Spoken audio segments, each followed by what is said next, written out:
Naglalakad si Winona papasok sa maliit na bahay ni Eliza. Ang matalik niyang kaibigan, dala ang maliit na regalo. Medyo pagod pa nga siya mula sa buong araw sa trabaho. Pagod man sa katawan, may kakaibang excitement siya sa gabing yun. Isang simpleng get-together lang, ngunit alam niya, mabuti ring lumabas at makipagkwentuhan kahit saglit. "Winona!" sigaw ni Eliza nang makita siya at niyakap niya ito ng mahigpit. "Salamat at nakarating ka kahit pagod ka na. Magiging masaya to, promise." "Alam ko naman," sagot ni Winona at pumasok na sa sala. Maliit lang ang gathering, ilang tao lang, mga kaibigan ni Eliza at ilang kakilala. Medyo naali siya sa tawa ng naririnig. Pero habang iniikot niya ang tingin, napansin niya ang isang lalaking nakatayo malapit sa bookshelf. Simple lang ito, naka-casual na polo at maong. May kakaibang presence na hindi niya maipaliwanag. Mukhang naramdaman nito na nakatingin siya, kaya tiningnan din siya nito. "Hi!" bati ni Yuri nang makalapit. "Ako si Yuri, kaibigan ko si Eliza. At mukhang isa ka rin sa mga malapit sa kanya." "Winona," sagot naman niya at medyo nahihiya at inalok ang kamay. Ngunit hindi niya maiwasang mapansin kung gaano kalumanay at magaan ang kamay ni Yuri sa pagkamay niya. May kakaibang kuryente, ngunit hindi nakakatakot. "Nice to meet you, Winona," napangiti si Yuri. "Salamat sa pagpunta kahit mukhang pagod ka." Gumuhit ang ngiti sa mga labi ni Winona at bahagyang nahuhulog sa paraan ng pagsasalita nito. Oo, medyo mahaba lang ang araw ko, pero ayos lang. Gusto ko lang naman mag-unwind ngayon." Tumango si Yuri at hindi na muling nagsalita. May katahimikan na hindi awkward pero nakakaaliw talaga para sa kanya. Parang naramdaman ni Winona na kahit bago pa lang silang magkakilala, may koneksyon na. "Gusto mo ba ng kape o tsaa?" tanong ni Yuri. "Tsaa, salamat," sagot ni Winona.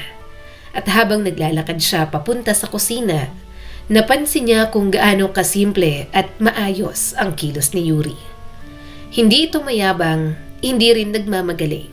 Tahimik lang, pero may presensya na nagpaparamdam na komportable siya sa paligid.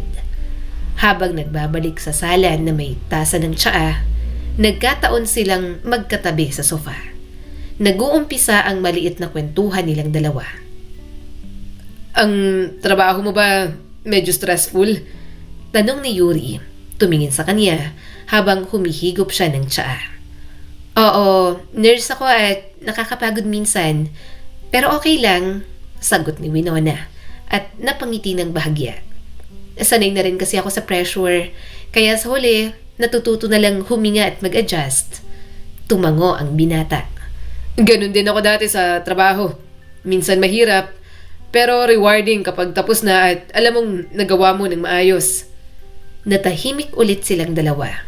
Parang parehong nagbabantay sa isa't isa kung anong topic ang magandang simulan. Sa katahimikan na yon, medyo natatawa na siya.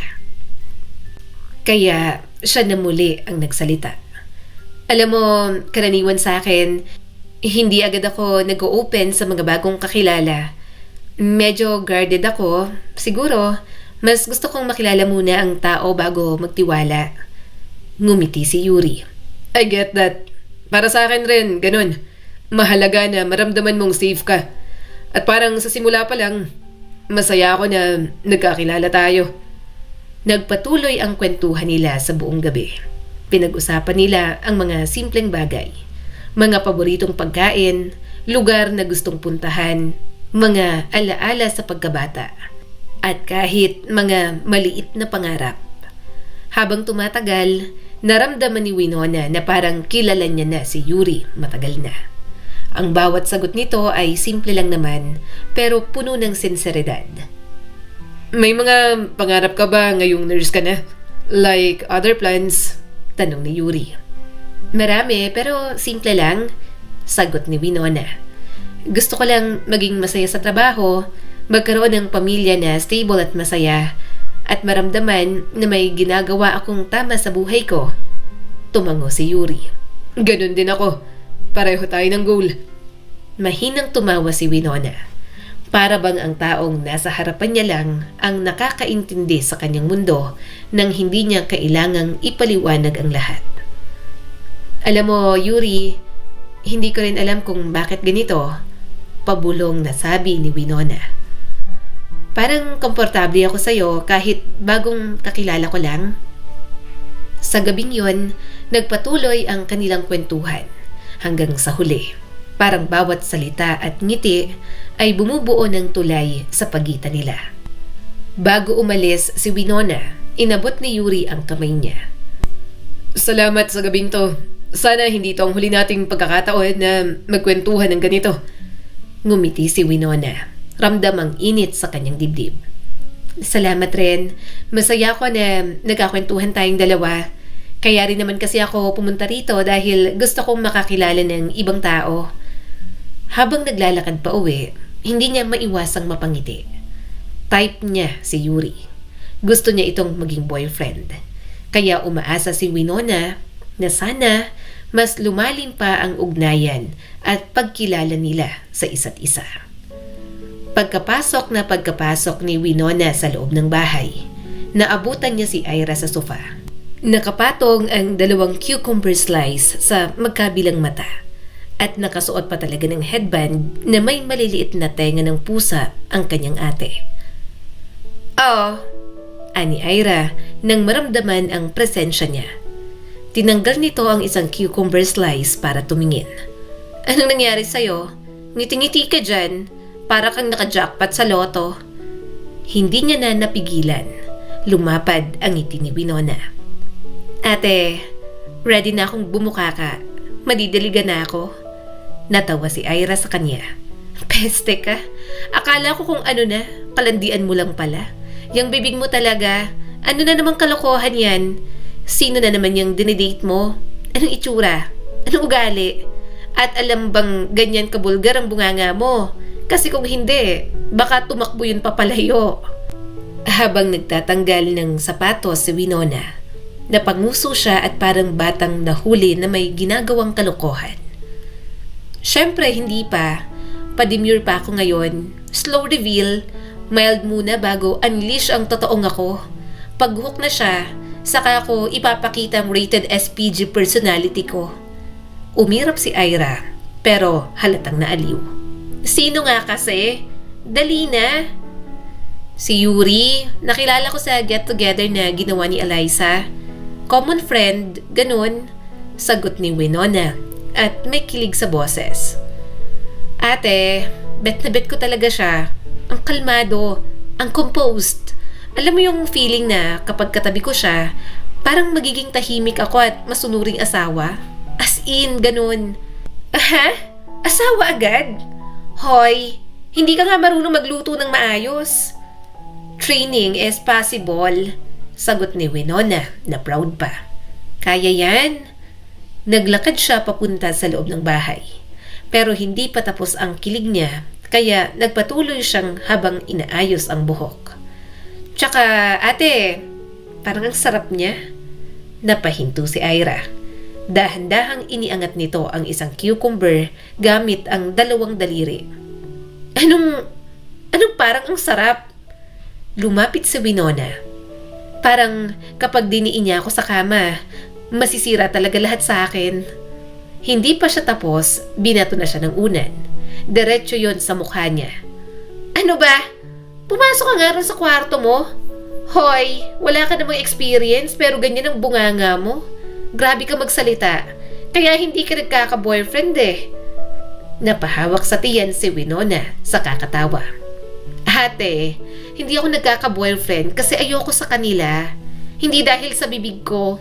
Hindi lang talaga nila kayang personality ko. Humilata siya sa carpet ng sala at nagpaikot-ikot na parang teenager na umiibig. Basta, ate, magiging boyfriend ko yun si Yuri. Pakakasalan ko yun. Sure na ako. As in, sure na sure. Sure ka? Sambit ni Ira na halatang aliw sa kanya. Ilang araw niyo palang kilala ang isa't isa. Ano naman, love at first sight kami. Scientifically proven na to. Sagot ni Winona at nakahawak pa sa dibdib. Kapag tumibok ang heart ko ng malakas habang nakatingin sa kanya, tapos may ilaw-ilaw pa sa paligid, ibig sabihin, meant to be kami. Ayokong hanggang dilulo lang to, no? Gusto kong i-manifest. Universe is giving me hints. Ate, grabe yung titig niya. Parang may sinasabi. Nagso-soft launch na ako sa puso niya. Napailing ang kanyang ate. Malala ka na. Sabihan mo na lang ako kapag may official date na kayo. Para alam ko kung kailan ako mag-aabang ng phone call na umiiyak ka sa cellphone o nanginginig ka sa kilig. Simula ng araw na yon, naging madalas ang pag-uusap nila ni Yuri. Hindi man ito ang tipo ng lalaking palaging online, hindi pala chat at hindi mahilig dumaldal sa texts. Pero para kay Winona, ramdam niya ang isang bagay na mas mabigat kaysa sa dami ng mensahe. Nandoon ang willingness ni Yuri na mag-adjust para lang makausap siya. Kapag nagme-message siya, kahit simple lang, may panahon itong sumagot. Kapag late reply siya, hindi ito nagtatampo. Para kay Winona, na sanay sa mga lalaking masyadong maingay o masyadong feeling, refreshing ang ganoong uri ng presence. Parang steady at parang hindi nang iiwan. Gabi na nang maglakad si Winona papasok sa maliit na cafe. Nakita niya agad si Yuri na nakaupo sa sulok. Nakatingin sa menu pero halatang hindi naman binabasa. Parang naghihintay lang talaga sa kanya. Pagpasok niya, agad tumayo ang binata. Hi, Winona. Good evening. Hi, Yuri. Salamat sa invite. Sagot niya, ramdam ang kaunting kaba na hindi niya maipaliwanag. Sa tuwing nakikita niya si Yuri, may dumadaloy na kakaibang katahimikan sa loob niya. Kahit nabalbal siya minsan, parang nagiging automatic siyang behave. Umupo sila sa isang sulok, medyo secluded at malayo sa ingay. Umorder sila ng latte para kay Winona at black coffee para kay Yuri. Habang naghihintay, nagtanong ang binata. Diretso ka ba galing duty? Tumango naman siya. Medyo pagod pero okay lang naman. Nakita ko sa mga pahaging mo sa messages Naintindihan ko naman kung hindi ka makakapunta. Mas okay naman sa akin na magpahinga ka. Ngumuso si Winona. Ayokong tanggihan to. Isa pa, pahinga rin naman para sa akin ng social life. Pero minsan, sorry nga pala kung hindi ako nakakapag-reply sa'yo. May mga pagkakataon kasi na nakakatulog na ako pag uwi. Hindi mo kailangan sumagot agad. Sagot ni Yuri at malumanay na ngumiti. Pagod ka, naiintindihan ko naman. Napatingin siya sa mesa. Bihira sa lalaki ang ganoong klase ng pag-intindi. Hindi demanding, hindi controlling, at hindi maigo. Maya-maya ay dumating na ang kape nila. Alam mo, tuwing nandito ako, nakaka-relax talaga. Sabi ni Yuri habang hinihigop ang black coffee. Parang kahit ilang minuto lang, nawawala ang stress ko sa shop. Shop? Tanong ni Winona. Yung computer shop ko malapit sa plaza. Maliit lang. Nahihiyang sabi ni Yuri. Tumango naman siya. Maganda rin yun, kaya naman pala hawak mo ang oras mo. Oo. Napabuntong hininga ang binata. Hindi ako mayaman, Winona. Hindi rin ako kasing successful ng ibang lalaki sa paligid mo, siguro. Pero sana, okay lang sa'yo na ganito lang ako. Nilingon niya ang binata. Bahagya siyang natawa sa sinabi nito. Huminga siya ng malalim bago sumagot. Okay naman sa akin, Yuri. Hindi ako naghahanap ng mayaman. Nagulat ang binata. Talaga? Oo, hindi ako pinalaki na maging materialistic. Galing kami sa hirap ng ate ko. Nakaahon lang dahil nagsikap kaming mag-aral. Hanggang ngayon nga, nangungupahan pa kami. May sarili kang bahay. Ibig sabihin, malaki na yon. Bahagyang napangiti ang binata. Ang luma na yon. Hindi naman bongga. Napangiti siya rito. Hindi naman kailangan ng bungalow o mansyon para ipagmalaki. Ang mahalaga may sarili. Tahimik si Yuri pero kita sa mata nito na masaya nang marinig ang mga yon mula sa kanya. Kaya nagpatuloy si Winona at mas malumanay na ang boses. Saka hindi ko basehan ang tagumpay sa kung nakapagtapos ka ba ng pag-aaral o hindi. Kasi may mga taong hindi nakatapos pero mas masipag pa kaysa sa may degree. Hindi rin naman ako naghahanap ng taong impressive sa papel. Gusto ko lang na taong masipag at masikap sa buhay. Yung hindi ako bibigyan ng sakit ng ulo. Simula ng araw na yon, naging tuloy-tuloy ang pagkilala nila ni Yuri sa isa't isa. Mas nagiging matapang na rin ang binata na mag-effort para sa kanya. Madaling araw na at pagod siyang lumabas ng ER. Nakasabit sa balikat ang bag na halos mabunot ng strap. Habang naglalakad papunta sa waiting shed, nag-vibrate ang kanyang cellphone. Agad niyang sinagot ang tawag. "Tapos ka na?" tanong ng binata. Napailing si Winona. "Hindi ka pa tulog? Anong oras na? Kakalabas ko lang ngayon. Pauwi na." Sumagot muli si Yuri. "Huwag kang sumakay. Nasa gate na ako." Napahinto siya sa paglalakad. Aha? Hindi niya alam kung dapat ba siyang matuwa, mabahala, o mapaisip na sobrang effort ni Yuri. Lumabas siya sa main ER exit. Nakita niya na malapit sa street lamp si Yuri katabi ang motor nito. Nakasuot ito ng jacket, nakasandal sa motor na parang sanay na maghihintay ng tao. Pagkakita sa kanya, kumaway ito ng maliit, halos parang nahihiya. Hi! Gulat na gulat si Winona. Hi! Nakakagulat ka naman? Anong oras na? Madaling araw na. Ilang oras kang naghintay dito? Ano ka ba? Dapat nag-message ka muna kung susundo ka. Nagkibit balikat si Yuri. Surprise? Napairap si Winona pero hindi maitago ang bahagyang ngiti. Namamangha na talaga siya sa dedication ng binata para sa kanya. Kausap kita sa phone kanina. Nararamdaman ko ang pagod mo. Kaya naisip ko na sunduin ka na lang. Nakangiting sabi ni Yuri. Mas naramdaman niya tuloy ang pagod nang marinig yon. Parang gusto niyang magpahinga sa mga bisig nito. Gusto niyang magpa-baby kay Yuri. Inabot ni Yuri ang jacket. Suotin mo, malamig sa biyahe. Hindi ako sanay sa motor. Isinuot nito ang helmet sa kanya. Huwag kang mag-alala. Babagalan ko lang ang takbo. Sumakay na si Yuri sa motor at pinaandar yon. Humawak naman si Winona sa balikat nito at marahang sumakay. Yumakap agad siya sa bewang nito at napangiti ng maamoy ang binata. Sabi mo, hindi ka sanay?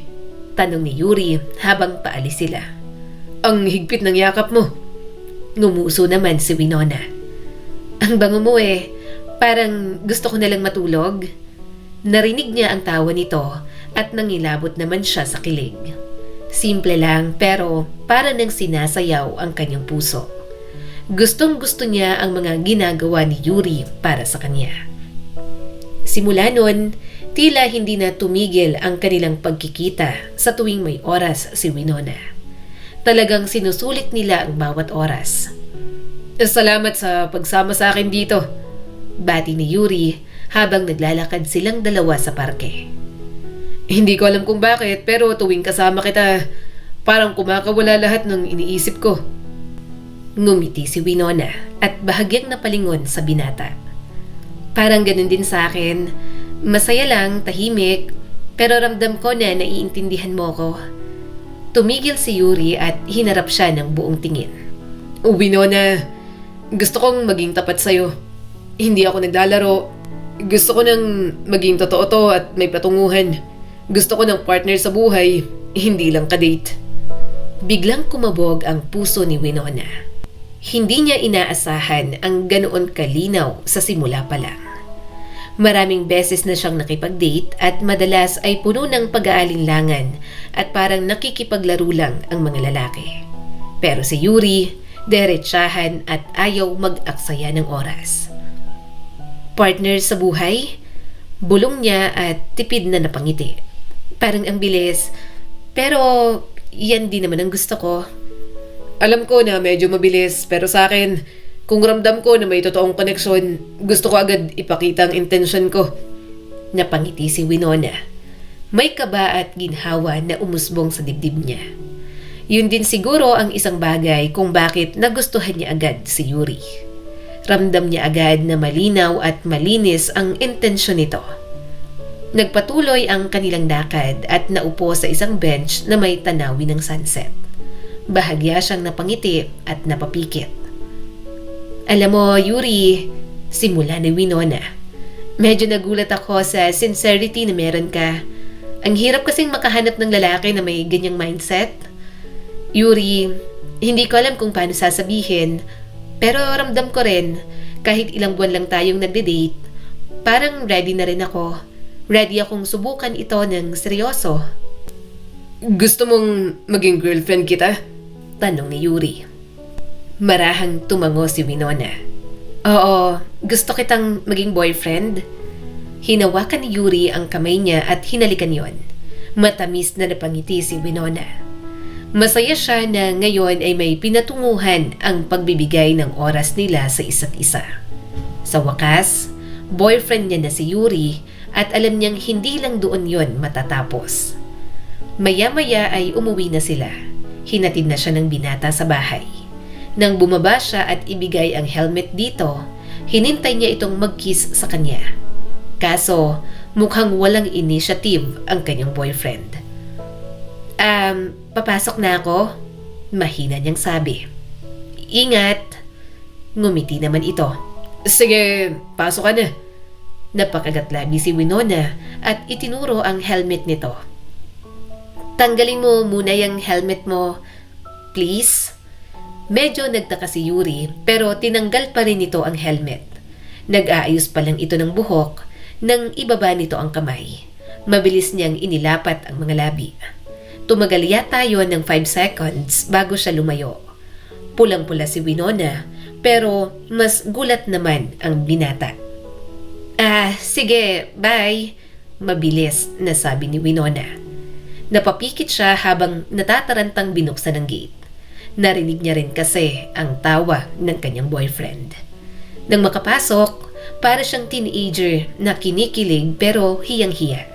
Tinawanan tuloy siya ng kanyang ate at tinawag na naman na malandi. Magmula noon, nagkaroon na sila ng maayos na relasyon ni Yuri.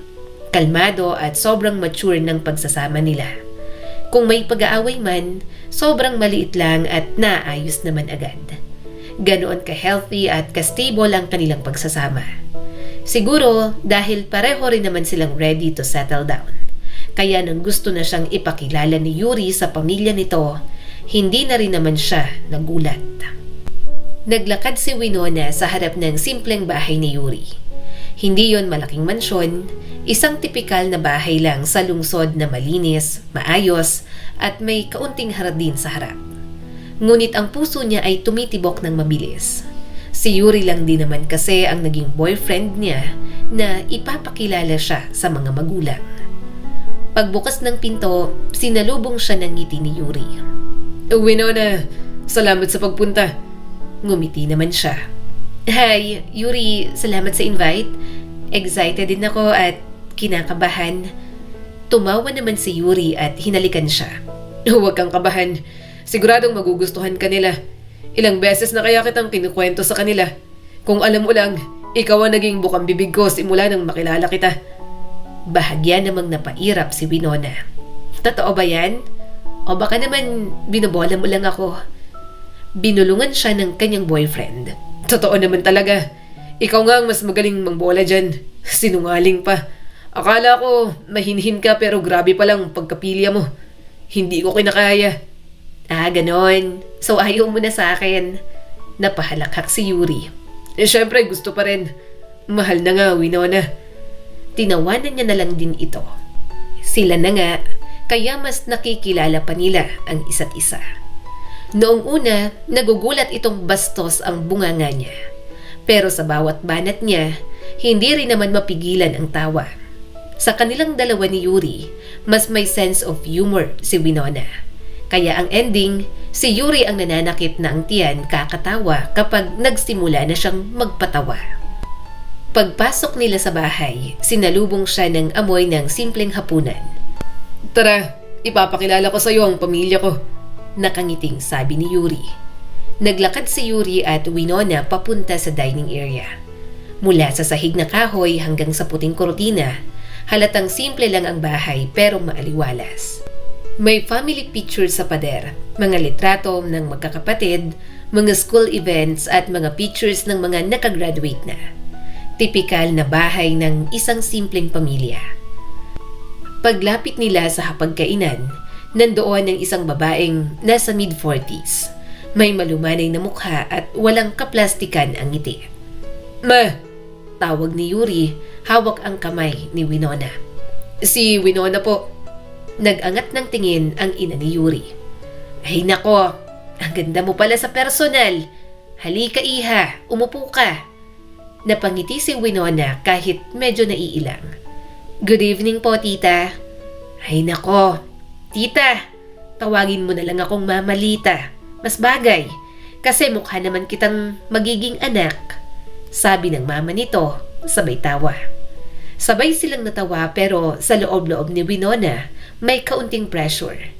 Pero siguro ganoon talaga kapag nakita niya na ang lalaking gusto niyang makasama habang buhay. Parang nagiging mabilis ang lahat. Sa kabilang dulo ng mesa ay may isang lalaki. Nasa mga early 20s. Nakayuko ito, may hawak na maliit na laruan at paulit-ulit na pinapaikot yon sa mesa. "Benji!" tawag ng mama ng mga ito. "Eto si Ate Winona, girlfriend ni Kuya Yuri mo." Hindi tumingin ang binata. Patuloy lang ang pag-ikot nito sa toy car. Gumagalaw-galaw ang balikat na parang may sariling mundo. "Hi, Benji!" bati ni Winona at medyo nagulat. Lalo pa at hindi niya alam na may special needs pala ang kapatid ni Yuri. Ngumiti si Yuri, tumapat kay Benji at marahang hinawakan ang balikat. "Benji, say hi." Saglit na tumigil sa pag-ikot si Benji. Tapos bahagyang tumingin. Sandali lang, parang isang segundo, bago bumalik sa ginagawa nito. "Hi." Ngumiti si Winona kahit may kirot na kumislot sa dibdib niya. "Hi Benji, nice to meet you." Nagtagpo sandali ang mga mata nila. Walang hostility doon, pero halatang may hindi madaling ma-express na emosyon sa loob ng binata. Pamilyar yon kay Winona. Kitang-kita niya ang mga pasyente niyang may developmental delays, may autism spectrum disorder, at mga batang nangangailangan ng lifelong care. At habang nakatingin siya kay Benji, may kumislot na kaba sa loob niya. Pero hindi niya pinahalata. Ayaw niyang ipahalata na may nagbago sa kanyang damdamin. Umupo sila sa mesa. Inilapag ni Mama Lita ang nilutong sinigang na baboy, pritong tilapia at lumpiang toge. Winona, kumain ka ha?" sabi ng mama nito. Si Yuri ang nagkwento na mahilig ka raw sa maasim. "Nahilig po talaga," nakangiti niyang sagot. Habang kumakain, kwentuhan lang ng pamilya ang nangyari. Masayahin ang mga magulang ng boyfriend niya. Kaya kahit paano, gumaan ang kalooban ni Winona. Pero sa gitna ng saya, nananatiling tahimik si Benji. Kumakain ito pero kailangan pang paalalahanan ni Mama Lita paminsan-minsan. "Benji, subo pa," sabi ng ginang. "Sige," sagot ni Benji pero hindi nakatingin dito. Napapansin lahat yon ni Winona kahit pilit siyang nakikipag-usap sa iba.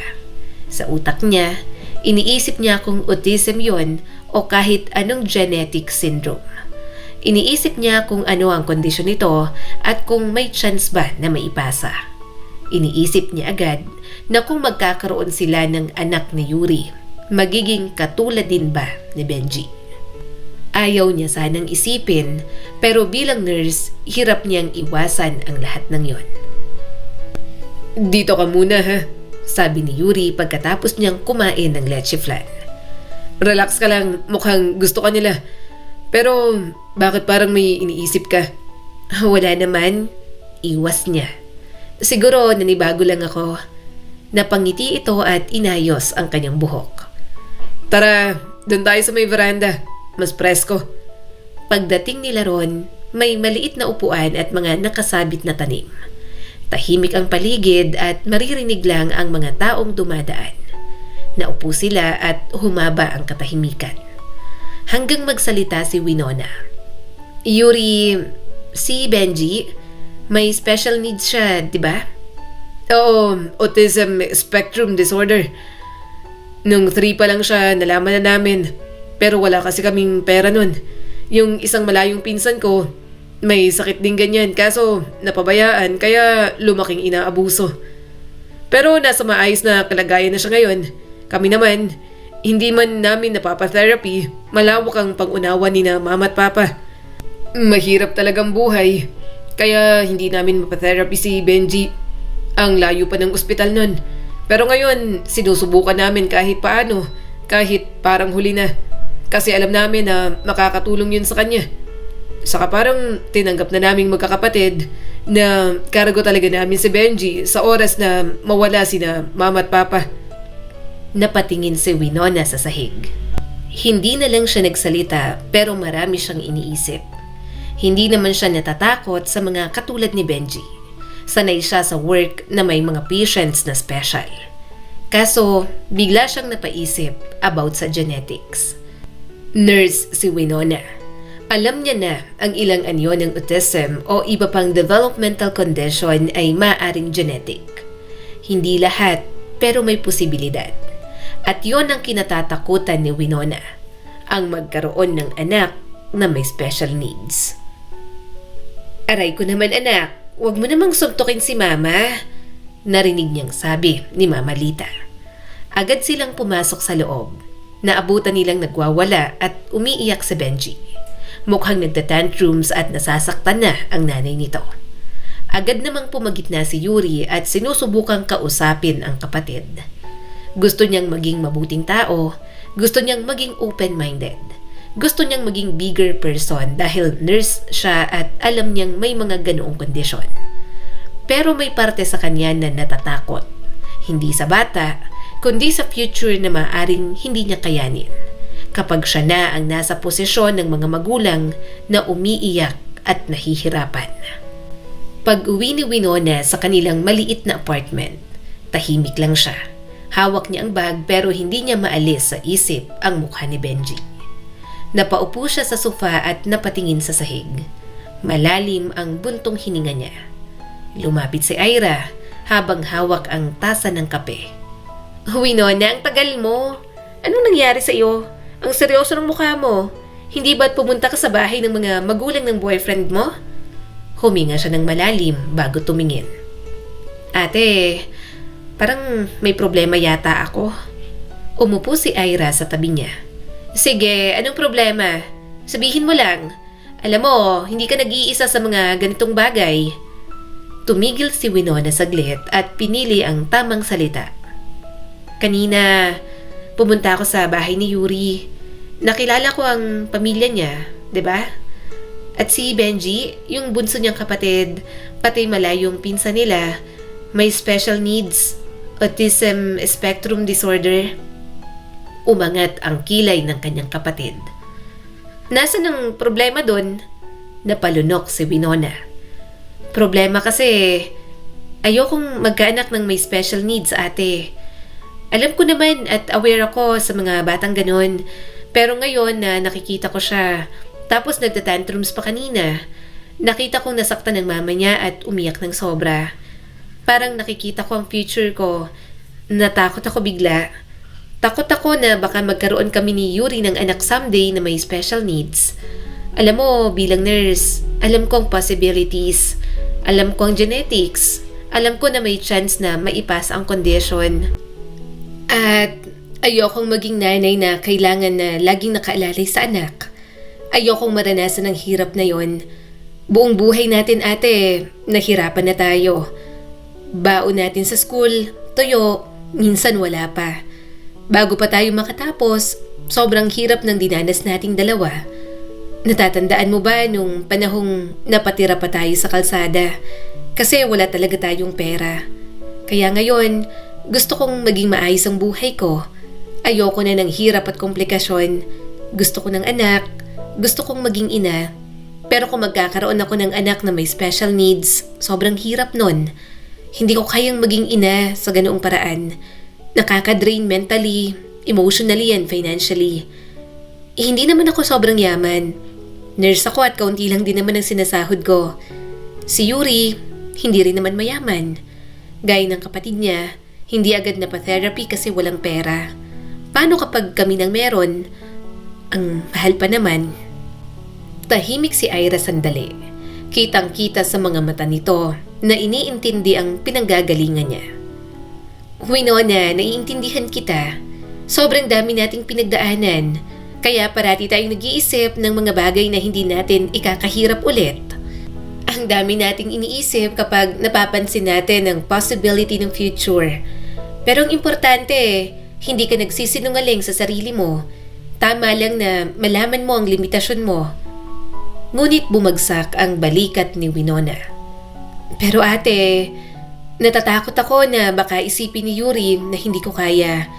Na baka hindi ko mahal ang pamilya niya dahil kay Benji. Hindi ko siya gustong husgahan. Pero takot lang talaga ako, ate. Lumapit si Ira at niyakap siya ng mahigpit. Hindi mo kailangan ipakita agad lahat. Takot lang yan at normal yan. Pero hindi ibig sabihin na hindi mo siya mahal o hindi mo kaya. Totoo naman ang nararamdaman mo, pero hindi ka nag-iisa sa takot na yan. Napahinga si Winona sa yakap ng kapatid. Ate, paano gagawin ko? Paano ko aayusin ang isip ko? Hindi ko gusto na magsinungaling kay Yuri, pero ayoko rin na masaktan siya. Ngumiti si Ira. Winona, maging honest ka pa rin sa kanya. Pero hindi mo kailangan i-declare agad ang lahat ng takot mo. Pwede mo siyang sabihan na may iniisip ka lang at gusto mo ng panahon para pag-isipan. Ang pagiging honest, hindi ibig sabihin na wala kang pagmamahal o commitment. It's about trust at pagiging open sa isa't isa. Napatingin sa Winona at tumutulo ang isang luha sa pisngi niya. Ate, ayoko rin na isipin ni Yuri na hindi ko siya kayang mahalin o na hindi ko kaya ang pamilya niya. Hindi ka magsisinungaling, sabi ni Ira ng mahina. Pinapakita mo lang na ikaw ay tao rin, na may takot, na may pag-aalala. Kung mahal ka niya, maiintindihan niya. At kung hindi niya maiintindihan, hindi ibig sabihin na mali ka. Ang importante, sinikap mo na unawain pa rin sa kabila ng mga pangamba mo.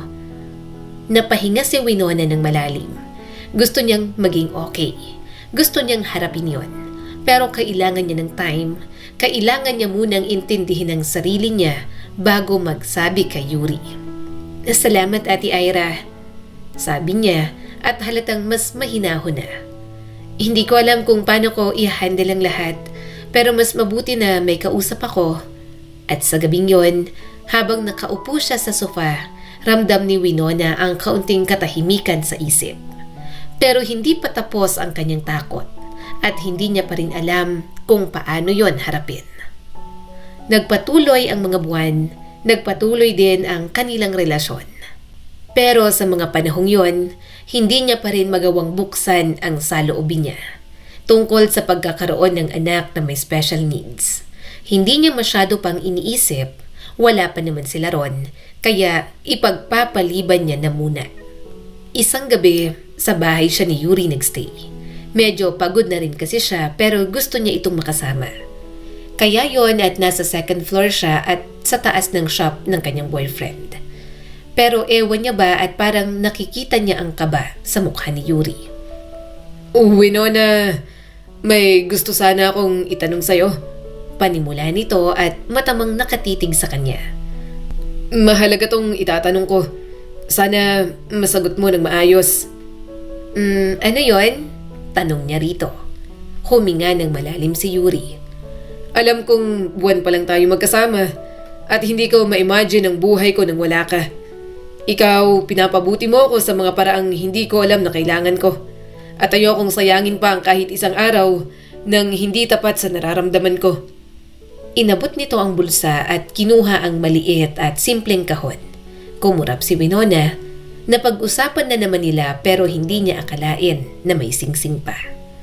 Winona, Sabi ni Yuri at bahagyang lumuhod sa harapan niya. pakakasalan mo ba ako? Suminghap si Winona. Ramdam niya ang bigat ng tanong. At pansamantala, tila nawala ang lahat ng takot niya sa hinaharap. Yuri, oo. Oo, syempre, mahal kita at magpapakasal ako sa'yo. Lumawak ang ngiti sa mukha nito. Isinuot ni Yuri ang singsing sa daliri ni Winona. Hinila siya nito sa isang banayad na yakap at hinahawakan siya na parang ayaw na nitong bitawan. Salamat.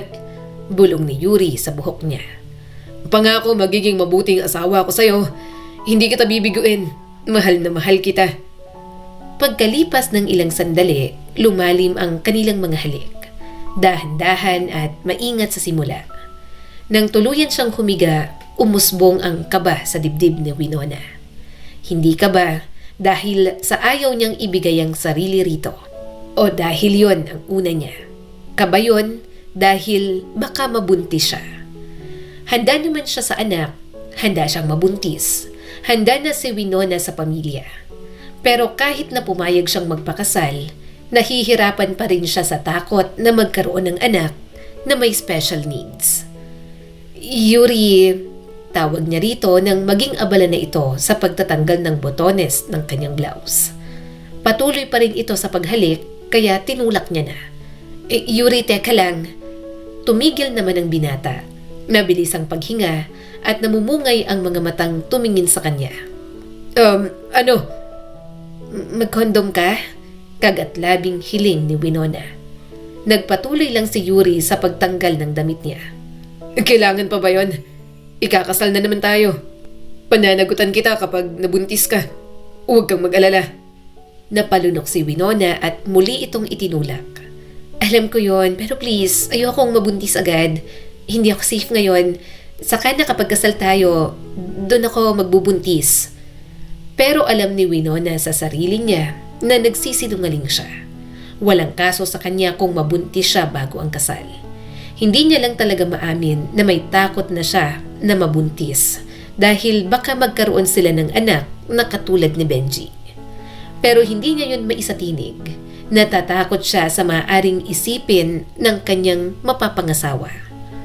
Ramdam niya ang gigil ni Yuri sa bawat hawak at haplos nito. Huwag na tayong gumamit nun. Ituloy na natin. Nanginginig na ako, Winona. Wala akong ganun dito. Malay ko bang magaganito tayo. Bibili pa ako sa labas. Bahagya siyang natawa at pinilit bumangon. Sige na, gumamit na tayo, please. Bili ka na sa labas. Walang nagawa si Yuri kundi magbihis ulit at lumabas para lang bumili ng pinabibili niya. Samantala, tulala naman siya nang makaalis ito.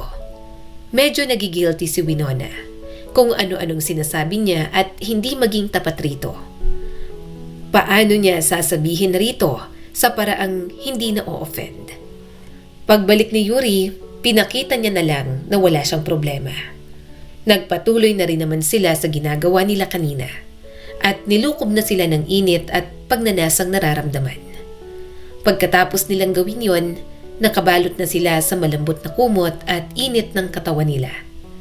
Gumuhit si Yuri ng maliit na bilog sa likod ni Winona. Mababa at mahinahon ang boses ng binata. Maganda ka, Winona. Palagi, mahal kita. Mahal din kita. Bulong niya rito, nakahimlay ang ulo sa dibdib at nakikinig sa matatag na tibok ng puso ni Yuri. Sandali silang nanatili sa ganoong posisyon. Ngunit hindi nagtagal, bumalik ang pag-aalala ni Winona. Bahagya siyang upatras at tumingin sa mga mata nito. Yuri, pwede ba tayong mag-usap? Tanong niya rito.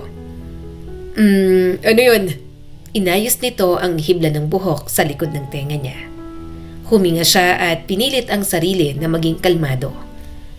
Tungkol ito sa pamilya mo at kay Benji. Nang makita ko siya, nakilala ko siya at okay naman si Benji. Namamangha ako sa inyo na ang laki ng pasensya niyo sa kanya. Pero bilang nurse, alam ko ang kondisyon niya ay genetic. At kahit hindi ko siya hinuhusgahan, at kahit mahal ko siya bilang kapatid mo, natatakot ako.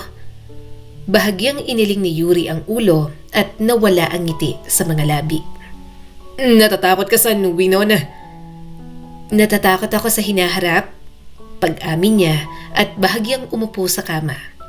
Natatakot ako na kung magkakaroon tayo ng anak balang araw, maaring manahin nila yon at hindi ko alam kung kakayanin ko yon. Hindi dahil ayaw kong mahalin ang anak na katulad ng kapatid mo, kundi dahil hindi ko alam kung kakayanin ko yon. Hindi naman tayo mayaman. Hindi rin ako handa emotionally at mentally para doon, kahit na alam ko naman ang gagawin. Napalunok si Yuri at hinawi ang buhok. Kaya ba gusto mong mag-condom ako? Natatakot ka na mabuntis ka. Tapos magkaroon tayo ng anak na may special needs. Marahan siyang tumango. Hindi siya makatingin ng diretso kay Yuri. Pakiramdam niya ay nakakahiyang aminin yon.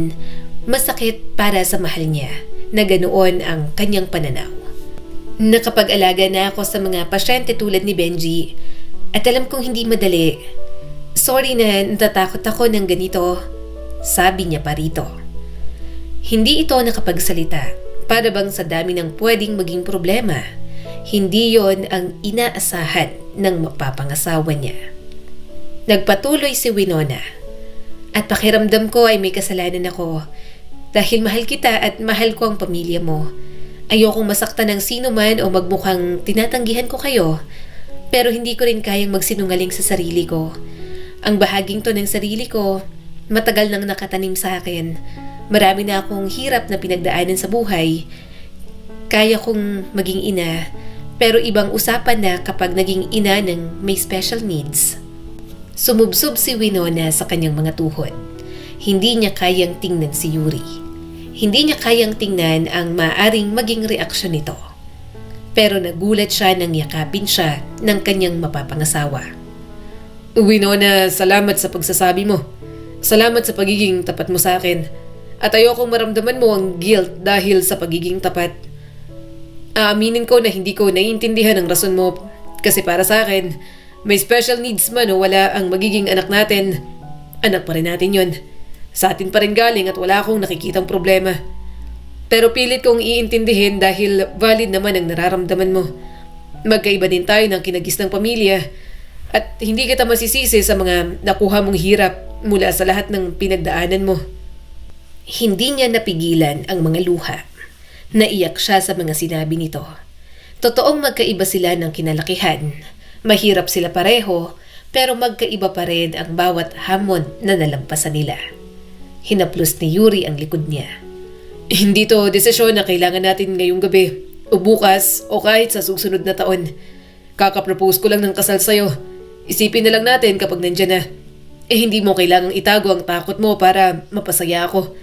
At okay lang sa akin na sinabi mo ang opinion mo tungkol sa pamilya ko. Alam kong hindi ka manghuhusga. Natatakot ka lang. Napuno ng luha ang kanyang mga mata. Natatakot akong isipin mo na hindi kita mahal, na ayaw ko nang hinaharap kasama ka, pero mahal kita. Mahal kita ng higit sa lahat. Ang totoo lang, mas nangungunang takot ko kasi hindi rin naman ako confident kung magiging mabuting ina ako. Lumaki kami ng ate ko na walang maayos na mga magulang, kaya nang kaya na namin naglayas kami at bumuo ng sarili naming landas. Tumango naman si Yuri. Nanatili silang ganoon ng matagal. Nandoon pa rin ang takot ni Winona. Pero hangad niyang hindi na yun kumokontrol sa kanya. 2 buwan ang lumipas mula nang nag-propose si Yuri. Pero kahit habulin ng takot ang isip niya, ang katawan niya ay palaging marunong ngumiti sa harap ng lalaking mahal niya. Hindi niya ipapakita, hindi niya ipaparamdam, hindi niya ipapahalata na may kinatatakutan siya. Kung may isang bagay na sigurado siya, yon ay ang ayaw niyang masaktan si Yuri. At ayaw niyang makita nito na nagdadalawang isip siya. Kaya anuman ang bigat sa utak niya tungkol sa genetics, special needs at posibilidad ng kanilang magiging anak, siya lang ang may alam nun. Hinding-hindi niya na yon binuksan pa kay Yuri. Isang umaga, nasa bahay ni Yuri si Winona. Nagluto ang binata ng itlog, hotdog at fried rice. "Winona," sabi ni Yuri habang nag-aayos ng plato. 2 months ka nang nag-a-adjust dito sa ring mo. Kanina ko pa napapansin. Lagi mo siyang iniikot. Napahinto si Winona at tumawa ng mahina.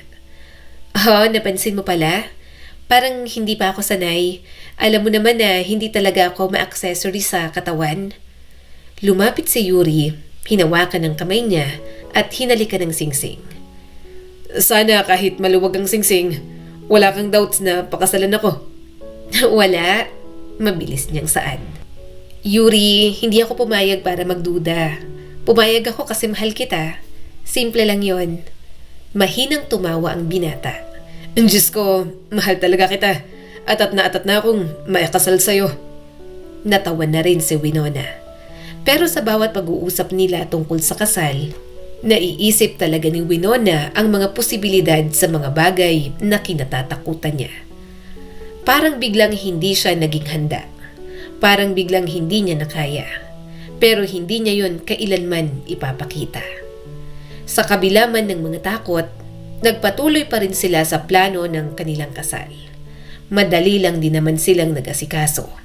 Lalo na at gusto nila pareho ng simpleng kasal. Kaunting salo-salo lang din ang kanilang ginawa at ilang kapamilya ang dumalo. Pasensya ka na. Ganitong kasal lang ang naibigay ko sa'yo. Saad ni Yuri habang pauwi na sila. Mahina naman siyang tumawa. "Anong ganito lang? Yuri, malaking bagay na para sa akin to. Sobrang saya ko nga. Bakit ka nagsasorry? Sinabi ko rin naman sa'yo na gusto ko ng simpleng kasal. Ayoko ng bongga kasi masyadong stress sa pag-aasikaso. Saka practicality na rin. Isang beses tayong ikakasal, lipas din yon. Kayong budget na pwede nating ilan doon. Sa future na lang natin para mas worth it naman." Niyakap siya ng kanyang asawa. Itong bahay, okay lang sa'yo.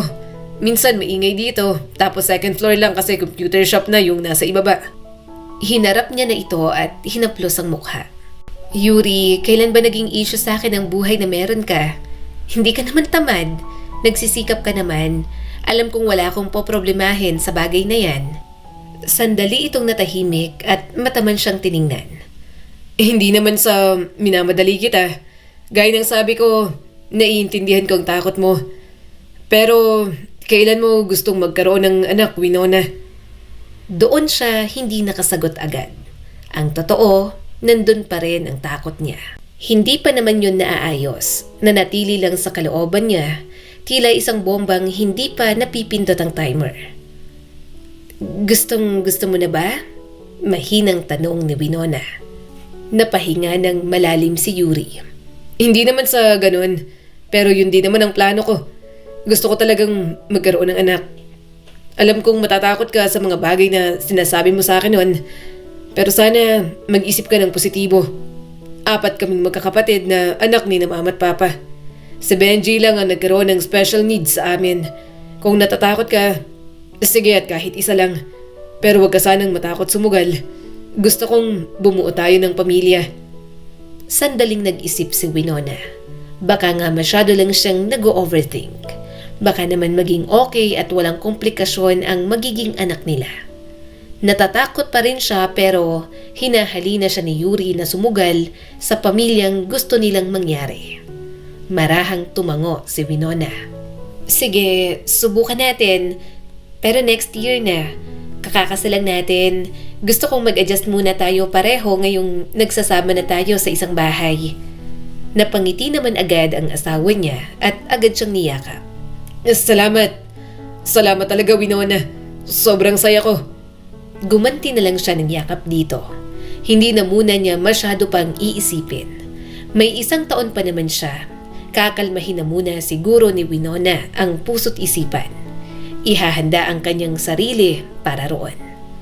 Kaya sa mga lumipas na buwan, ginugol nila ang buhay bilang mag-asawa.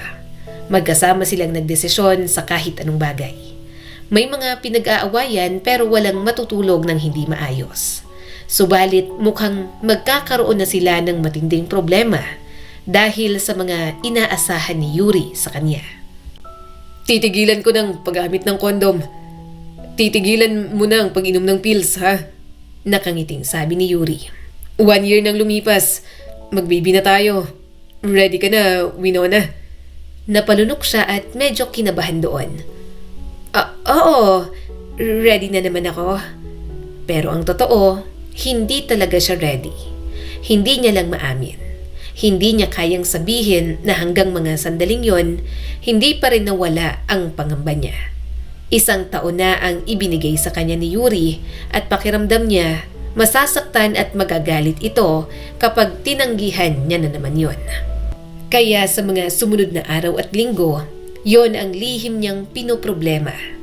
Hindi niya lang talaga sinasabi. At kahit na alam niyang magagalit si Yuri, hindi pa rin itinigil ni Winona ang pag-inom ng pills. Seryoso ka ba? Gulat na tanong ng kanyang ate Ira nang magkasama silang mamili ng grocery. Umiinom ka pa ng pills? At hindi mo sinasabi sa asawa mo? Hindi ko kayang diretsahin siya na hindi pa ako ready na magbuntis. Pag-amin ni Winona. Nakita ko yung reaksyon niya. Sobrang excited siya na magkaroon na kami ng anak. May pangako ako sa kanya na after 1 year namin, magpaplano na kami para sa baby. Kaya lang hindi ko madiretso sa kanya na natatakot pa rin ako. Napailing naman ang kanyang kapatid.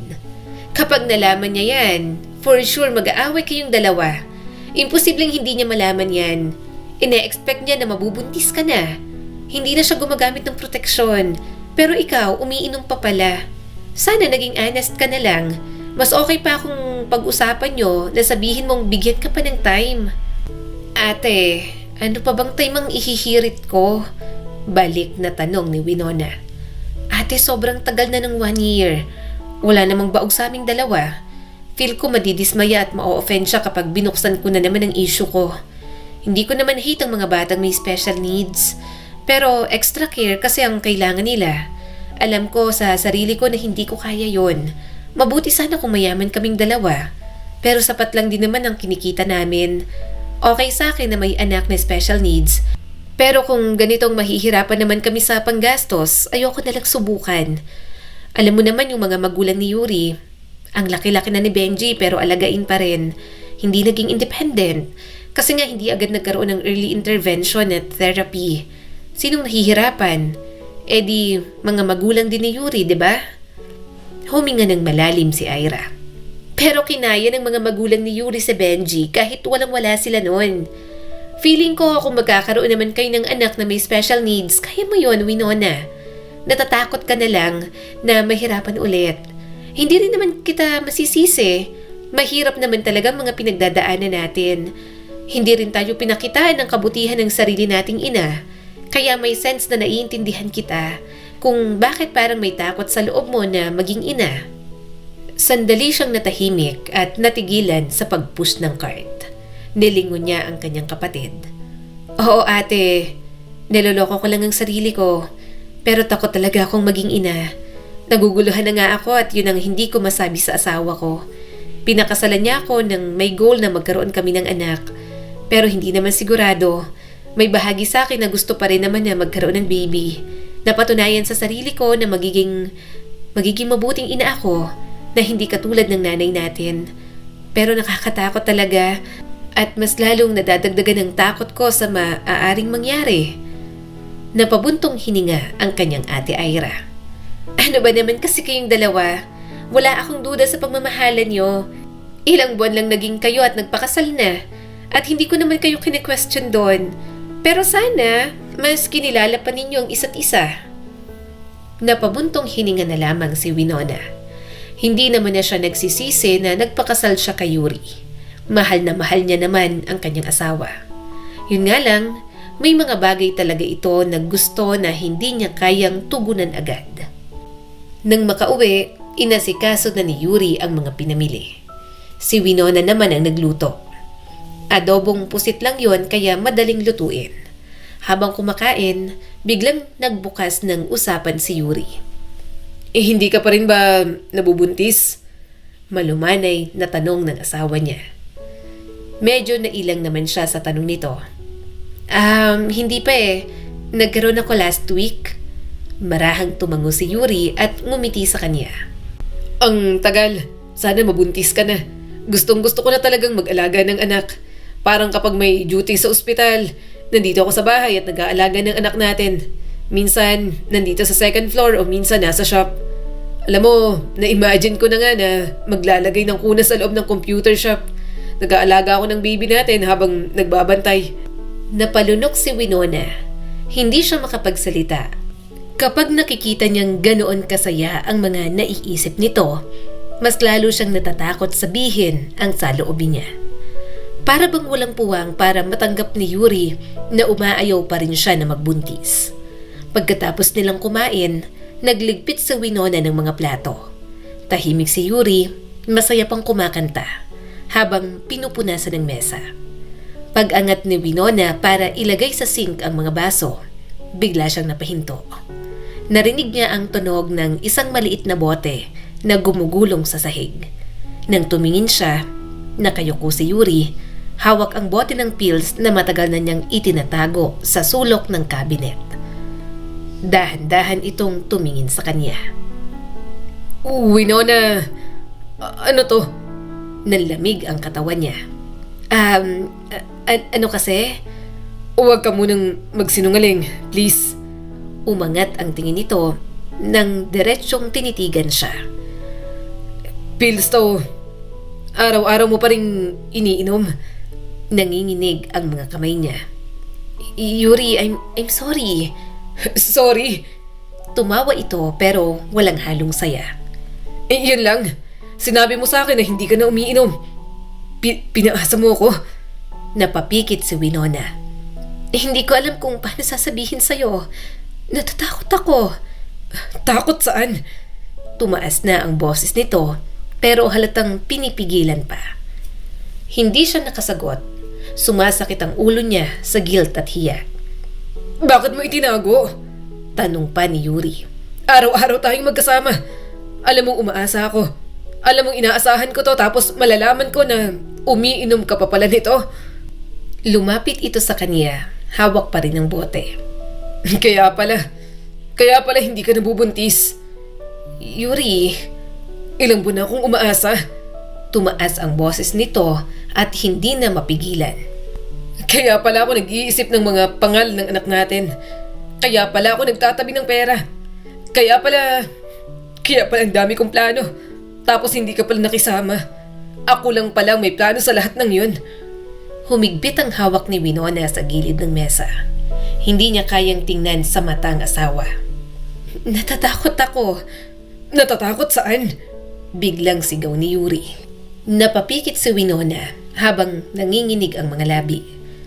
Natatakot akong magkaanak. Natatakot akong magkaanak ng may special needs. Matagal mo na namang alam yun, di ba? Nakabibinging katahimikan ang sumunod doon. Hindi gumalaw si Yuri. Tila nalaglag ang mga balikat nito at parang sinuntok ng katotohanan. Binigyan kita ng 1 taon para dyan. Hanggang ngayon takot ka pa rin. Mahina pero bakas ang galit sa boses nito. Ano ba? Gusto mo ba talagang magkaroon ng anak o ayaw mo? Ano? Ayaw mong magkaroon ng anak sa akin dahil may lahi kaming may komplikasyon? Gusto mo sa iba? Umiling agad si Winona at tumulo ang mga luha. Wala akong sinabing ganyan, Yuri. Ano ka ba naman? Mahal kita. Bakit ko gugustuhin maghanap ng iba? Gusto ko ng anak gaya ng gusto mo. Pero ano? Galit na tanong ng kanyang asawa. Pero ako ang problema, ganun ba? Ayaw mong magkaroon ng anak sa akin kasi natatakot ka na magkaroon ng anak na katulad ng sa kapatid ko? Hindi siya nakapagsalita dahil yun naman talaga ang totoo. Pakiramdam ni Winona, kahit anong paliwanag niya, hinding-hindi yon maiintindihan ni Yuri. Napahawak si Winona sa dibdib niya na para bang may pumutok na dam na matagal niya nang itinatago. Hindi naman kita hinuhusgahan. Ang akin lang intindihin mo rin ang takot ko. Paano kung hindi natin kayanin? Paano kung hindi ko kayanin? Paano kung hindi? Kung hindi ako maging mabuting ina? Umigting ang panga ni Yuri. Pero hindi na ito nagsalita. Mas lalo siyang naiyak. Hindi niya alam kung paano ipaliliwanag sa asawa ng maayos ang mga bagay na bumabagabag sa kanya. Winona, Mariing sabi ni Yuri. Wala namang sino siguradong magiging mabuting magulang agad kahit normal o may special needs. Mahirap. Mahirap talagang maging magulang. Pero hindi ibig sabihin na tatakbuhan natin. Hindi ibig sabihin na hindi natin susubukan. Hindi ibig sabihin na hindi natin tatanggapin. Ang hirap sa'yo, hinahayaan mong kontrolin ka ng takot mo. Pilit kong iniintindi ang hirap na naranasan mo simula bata. Dahil palagi mo namang sinasabi sa akin na ayaw mong maranasan yun. Na kahit paano makapamuhay ka ng maginhawa. Natatakot ka sa hirap pero wala namang buhay na hindi mahirap. Winona, kahit nga may pera na dumadaan pa rin sa hirap at mga pagsubok. Tao tayo Nilikha na tayo ng Diyos ng ganito. Napahikbi si Winona. Hindi ako handa.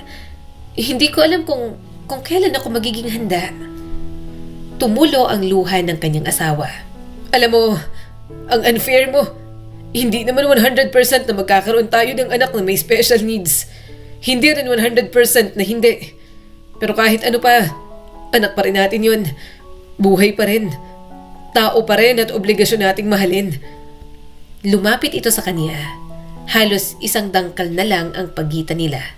At kung sakali man, hindi ko iiwan ang anak natin. At hindi rin kita iiwan. Kaya anong ikinatatakot mo? Tumulo ang luha ni Winona ng sunod-sunod. Kung tutuusin, swerte pa nga siya kay Yuri. May paninindigan ito at walang takot anuman ang harapin nila. Talagang si Winona lang ang magkulang. Binitiwan ni Yuri ang bote ng pills at kinuha ang susi ng motor. Aalis na muna ako. Umawang ang bibig ni Winona at bumaha agad ang takot. Saan ka pupunta? Sa bahay ni na mama at papa. Doon muna ako magpapalipas ng gabi. Gusto kong mag-isip. Galit pa rin ako at gusto kong puhupain to bago tayo mag-usap ulit. Napaupo na lang si Winona nang umalis na ang asawa niya. Natatakot siya dahil hindi yon ang away na simple lang. Hindi na yon away na magaan lamang at kaya nilang ayusin bago matapos ang araw. Mabigat yon at nakakagalit nga naman talaga ang ginawa niya. Para na rin niya itong inoto at pinaniwala sa isang bagay na labis nitong inaasahan. Simula ng gabing yon, hindi talaga umuwi ang asawa niya. 3 araw na sarado ang computer shop. Pinilit niya naman itong suyuin. Siyang may kasalanan, kaya siya na ang magpapakumbaba. Ate Ira, ang lamig pa rin sa akin ni Yuri. Galit talaga siya. Sumbong ni Winona sa kanyang kapatid. Huminga ito ng malalim. Alam mo, magagalit talaga yon kasi hindi ka naging honest sa kanya. Pinaasa mo pa, gayong alam mong pangarap niya nga na magkaroon kayo ng anak. Pero alam kong mahal ka nun, magkakaayos din kayo. Suyuin mo lang ng suyuin. Yun na nga ang kanyang ginawa. Sinuyo niya ito ng mabuti.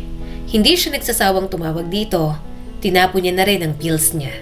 Takot pa rin siya, pero mas natatakot siya na mas lalong lumala ang away nila ni Yuri. Baka sa pagkukulang niya, maghanap na talaga ito ng iba. Hindi niya kakayanin yon. Pero isang gabi na katatapos lang ng duty niya, nagulat na lang siya nang makita si Yuri sa harap ng ospital. Gusto niya itong yakapin pero hindi pa siya malinis. Mahirap na at marami siyang hinawakan na may sakit. Kahit na naglinis naman siya sa loob, kaya naiyak na lang siya sa harap nito. Sorry, mahinang sabi ni Winona. Marahan na itong tumango at sinuot sa kanya ang helmet. Uwi na tayo. Miss na kita. Marahan siyang tumango at sumakay sa likod ng motor. Nakahawak lang siya sa balikat nito nang makauwi.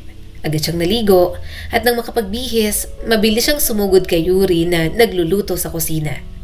Mahigpit niya itong niyakap mula sa likod. Sorry talaga, naluluhang sabi ni Winona.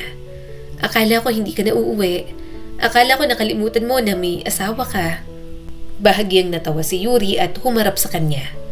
Ang ganda-ganda ng asawa ko. Bakit naman ako makakalimot? Nagpalamig lang ako ng ulo. Hindi ko rin naman kayang tumagal na galit sa'yo. Namimiss kita agad. Hindi na ako galit sa'yo. Saad ni Yuri at pinunasan ang kanyang mga luha. Galit ako sa sitwasyon. Sa mga takot na pilit mong tinatago. Sa mga pangarap na pwede nating harapin pero hindi natin pinag-uusapan ng maayos. Huminga si Winona at dahan-dahang pinisil ang kamay nito. Yuri, natatakot talaga ako. Natatakot sa ideya na maging ina.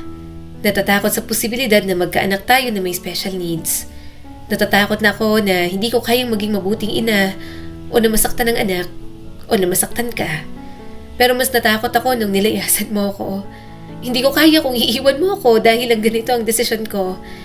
Tinapon ko na yung pills. Hindi na ako iinom ulit. Bahala na kung anong mangyari.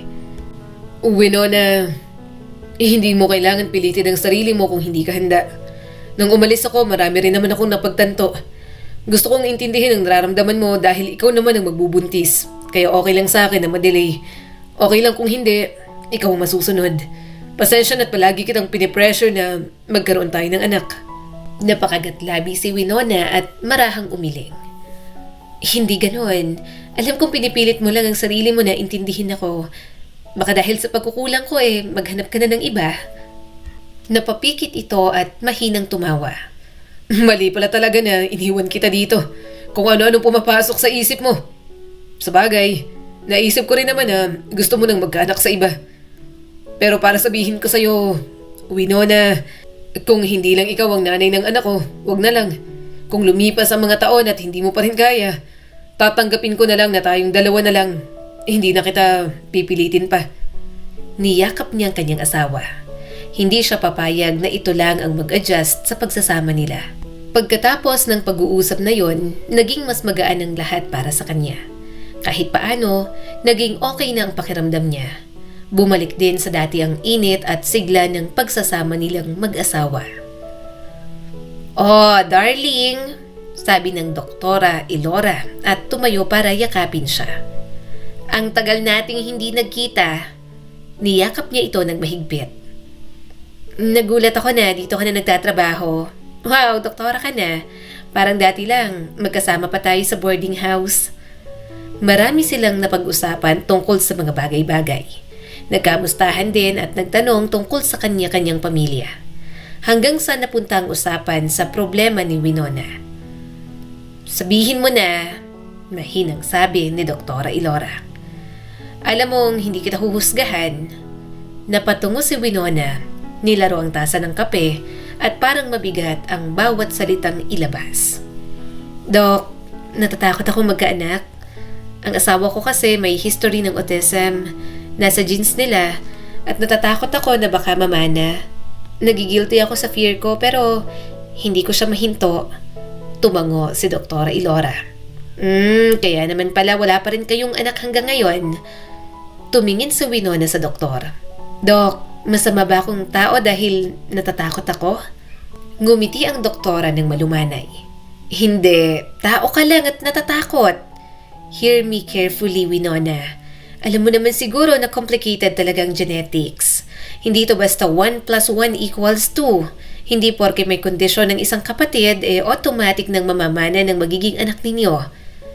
But may chance pa, di ba? May chance," sabay tango nito. "Pero hindi ibig sabihin na malaki. At hindi ibig sabihin na yon ang mangyayari. Bilang nurse, alam mo naman din siguro ang risk factors, family history, environmental. Alam mo rin hindi lang iisang gene ang nagpe-play. Hindi ito tulad ng simpleng eye color inheritance. Conditions like developmental delays, intellectual disabilities, autism, marami talagang dahilan. One part lang ang genetics. Kaya huwag kang masyadong matakot. Let me ask you, natatakot ka ba sa magiging anak? O natatakot kang hindi ka magiging sapat kung may kondisyon siya?" Napatingin si Winona dito. Natamaan siya sa sinabi ng doktor. "Natatakot ako kasi minsan nahihirapan ako sa sarili kong emotions. What if hindi ko kayanin? What if maging unfair ako sa bata? Siguro hindi lang ako doon natatakot. Siguro takot lang din akong maging ina. Pinipilit ko lang ang sarili ko na maging okay ang lahat at iniisip ko na magiging okay rin kasi nandyan naman si Yuri na aalalay sa akin." Napangiti si Doktora Ilora. "Alam mo, yung takot na nararamdaman mo na baka hindi ka maging mabuting ina, that's one of the signs na magiging mabuting ina kapag nagkaroon kayo ng anak. Kasi wala pa man, iniisip mo na kung paano gagawin para hindi mangyari ang takot mo. Magtiwala ka sa sarili mo at sa asawa mo. Alam kong kakayanin yung dalawa. And I will pray na kung magkaroon kayo ng baby, healthy, walang complications at normal. At kung mayroon man, palagi pa rin akong naniniwala na hindi yun ibibigay sa inyo ng Diyos kung hindi nyo kaya. Simula noon, nakatulong sa kanya ang mga sinabi ng doktor. Bahagyang nawala ang pangamba ni Winona. Naging mas kalmado siya, kaya nang malaman niyang siya ay buntis, kinakabahan man pero may sumisilip ng saya. Wow, nagluluto ka ng carbonara. May chicken pa. Anong ganap, Winona? Tanong ng asawa niya. Napangiti siya at hinawakan ng kamay nito. Gusto ko lang i-celebrate kasi nalaman ko na magiging 3 na tayo sa bahay na to. Kumunot ang noo ni Yuri. 3? Bakit? Sinong patitirahin mo dito? Mahina siyang tumawa. Ang anak natin. Umawang ang bibig ng kanyang asawa at napatingin sa tiyan niya. Nagulat si Winona nang lumuhod ito sa harap niya at agad na humalik doon. Nang muling tumingala sa kanya si Yuri, nakita niyang naluluhan itong mga mata. Salamat, Winona. Sobrang saya ko. Sobra mo akong pinasaya. Mahal na mahal kita. Mahal na mahal ko kayo ng anak natin. Pagkatapos ng balitang yon, naging mas excited ang kanyang asawa. Alagang-alaga rin siya nito, kaya wala siyang naging problema. Nang tumigil si Winona sa pagtatrabaho, wala naman silang gaanong naging problema sa pera. Bukod sa maraming ipon, malakas din talaga ang computer shop ni Yuri sa baba ng bahay nila. Nang manganak naman, normal delivery lang din si Winona. Ewan niya ba pero parang sobrang dali niya lang nanganak. Sinabi ng doktor na mataas ang pain tolerance niya. Pagkaanak niya, naglakad-lakad na siya at nakikipagchismisan sa nurse station. Napagalitan tuloy siya. Ano ba naman yan, Winona? Anong tingin mo sa sarili mo? Si Darna?